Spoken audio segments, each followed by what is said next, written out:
today's video, I'm going to be sharing with you my at-home tanning routine and how I achieve super glowy, flawless tan skin without laying in the sun because we don't want no wrinkles. I've been tanning for about 13 years now. I've definitely kind of mastered the at-home tan, and I have some really good tips and tricks I'm going to share with you. This is the tanning mousse that I use. This is the Peta Jane Ultra Dark Tan. I definitely like a darker tan, so I usually go for the ultra dark, but they also have a dark and I also have the medium. Thank you, Peta Jane, for restocking my goodies. I've been using their products for about over a year now, so I'm really excited to say that they're sponsoring today's video. This is my Holy Grail tanner. It's what I've been reaching for in my cupboard for the past year. I've tried almost every product on the market. Okay, first things first, your skin prep is absolutely everything. How you prep your skin before you apply your tan will make or break your tan. It will determine if it comes out good, if it lasts a long time, or if it's patchy and dull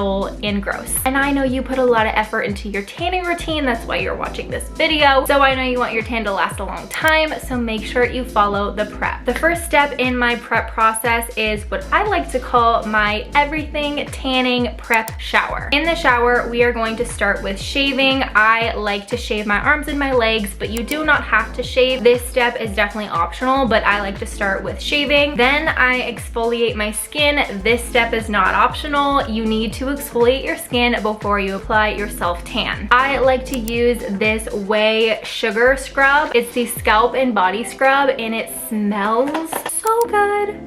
It seriously smells so good. I use this all over my body, but especially on the dry areas like your elbows, your wrists, ankles, knees. You can also use an exfoliating glove. Also, shaving is like technically a form of exfoliation, so if you're shaving, you're already kind of exfoliating, but I like to do both. The next thing that I always do is a little bit controversial. A lot of people say not to do this, but I think it's personally the most important step, and every single person I've told to do this has come back and said, oh my gosh, my tan has never looked this amazing. If you haven't tried this, give it a try. But I always apply oil before I apply my tan. You can use honestly any skin oil. I like to use my Nubru oil. This was the limited edition oil that I sold like a few years ago. I still have some bottles of it, thank God, and it's so amazing. It's really just a mixture of grapeseed oil and sweet almond oil, and I also have some vitamin E in this one, but you can get any sort of skin oil, natural oil. It doesn't have to be fancy or expensive. Any sort of oil, except for coconut oil, which I know I mentioned that in my first tanning video. I had some people comment saying coconut oil can actually really clog your shower drains, so don't do that. I don't recommend that anymore. Also, I heard that some people's skin didn't react well to it. Just find an oil that works for your skin, and before you get out of the shower, like at the end of your shower, go ahead and apply the oil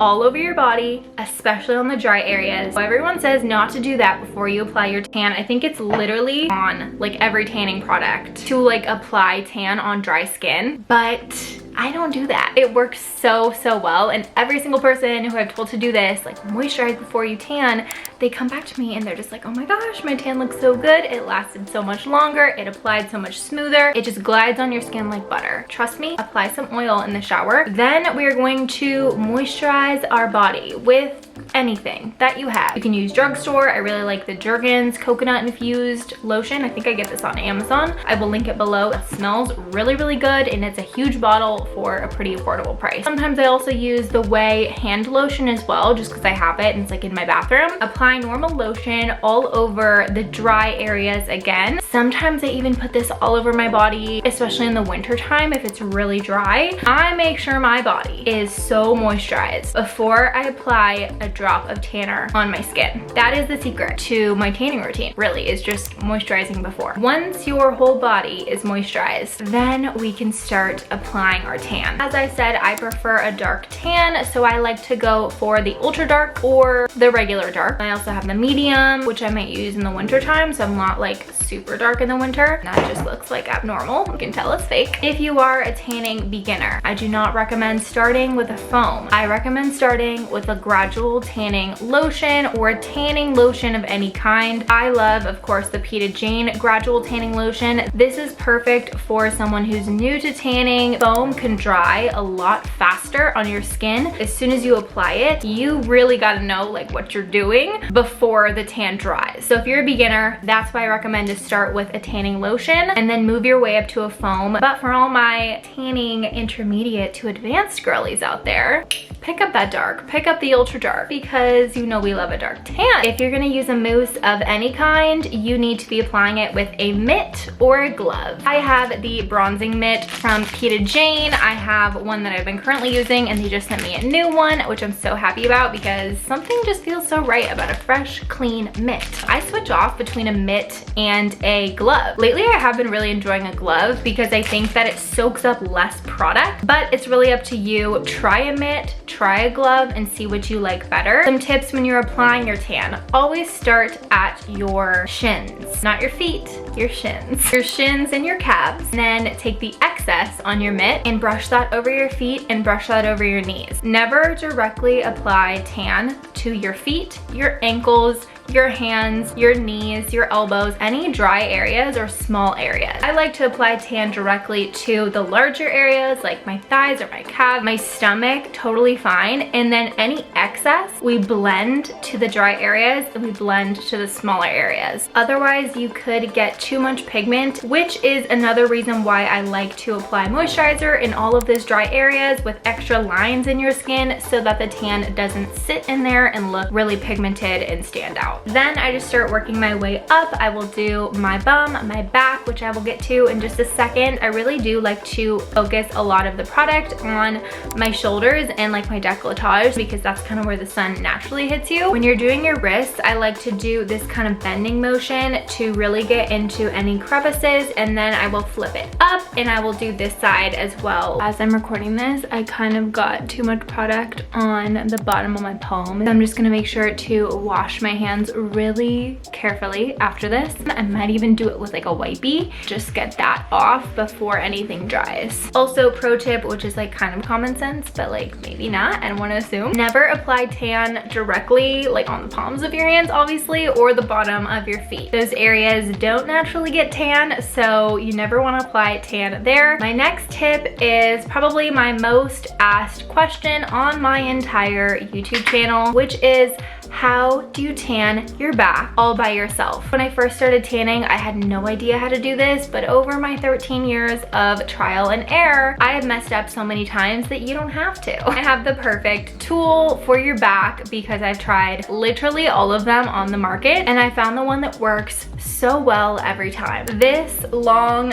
thin towel looking thing right here with these two little straps on the end is exactly what you need. And basically all you're gonna do is apply your tanning foam right in the middle. You're going to very carefully go behind your back. You're gonna just like dab it on your back, and then you're just gonna start shimmying it basically like a towel. This is the best tool I have ever found to tan my back by myself. I know I've got my tan in the middle. I kind of didn't get the middle, but it's fine. And we're gonna put it back. Then I'm just gonna start patting. You can see like that dark spot on my back.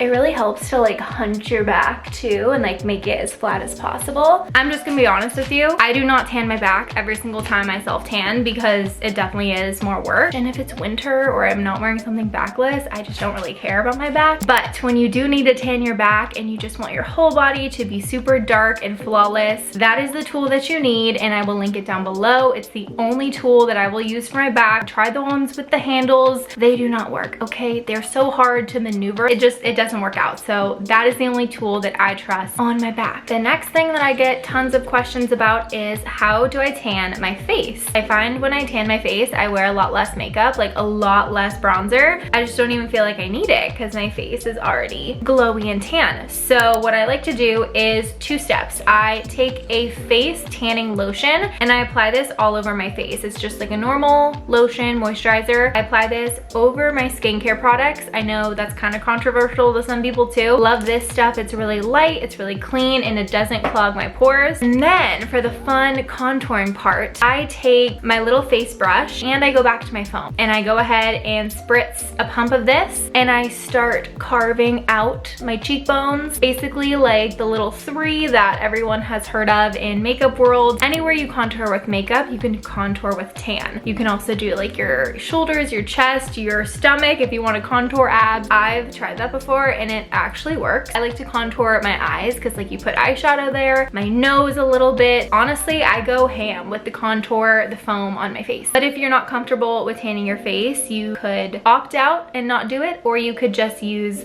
the gradual face tan lotion, and this will just give you like a nice overall tanned face without like any crazy contour. This brush is also so nice and soft. I'm literally obsessed. Once you are perfectly tanned, your body, your face, your back, you're looking like you rub dirt all over your body, but it's gonna look so good in the morning. Then you have to make sure that you do not mess it up for 8 to 10 hours. I always tan at night, mainly for water spots, because that will ruin and destroy your tan. If you even go to the bathroom and wash your hands, you will get watermarks on your hands. If like water splashes on you, if you're like doing the dishes or something, it will affect your tan. So that's why I like to tan at nighttime, like literally right before I go to bed. I always make sure to wear my black PJ set. I have like this really cute little satin black PJ set from Amazon. Makes me feel super put together. I will link that down below if you guys don't have black PJs. They are my tanning PJs. Like I specifically save them for my tanning days. In the morning, you are going to wake up and take a shower, and you're gonna see a bunch of brown water because all of that bronzer in the tan is gonna come off, and it's gonna leave the most beautiful, flawless, natural, healthy, glowing looking tan you've ever had in your life. And what we're gonna do to keep it that way is we're gonna oil again in the shower. I literally just rinse. I don't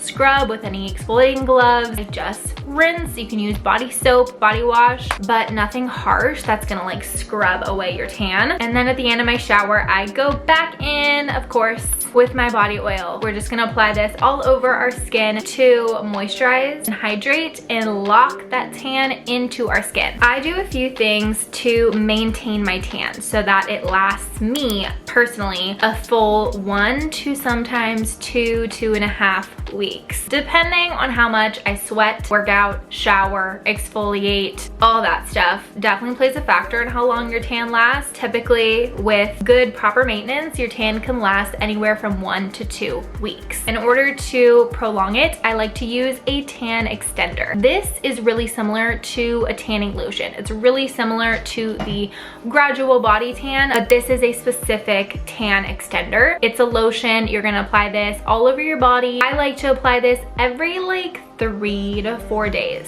Sometimes I wait till like the week mark, but if you really want to keep your tan looking fresh and healthy, just apply this at day 4 or 5. Also keep oiling in the shower. That really helps my tan last a long time, and especially like on your shoulders, your dry areas like your elbows, knees, all those places, make sure you are moisturized throughout the week. Another thing that I notice is that the tan on my face tends to fade a lot faster than the tan on my body. Sometimes I will go back in and do either just the face tanning lotion at the 1 week mark, or I will literally do like my whole face tan again if I have time. I usually just tan for events or when I'm filming, so a couple times a month. But if you're looking for a consistent tan, do this whole process, the face once a week and the body every 1.5 to 2 weeks, I would say. The last tip that I have for you really isn't like a tanning hack. It's more just like a super amazing skin hack. This spray serum right here, as you can see, there's like an oil layer and a serum layer. Oh my gosh, you guys, this spray gives me like the glowiest skin I've ever had in my life, and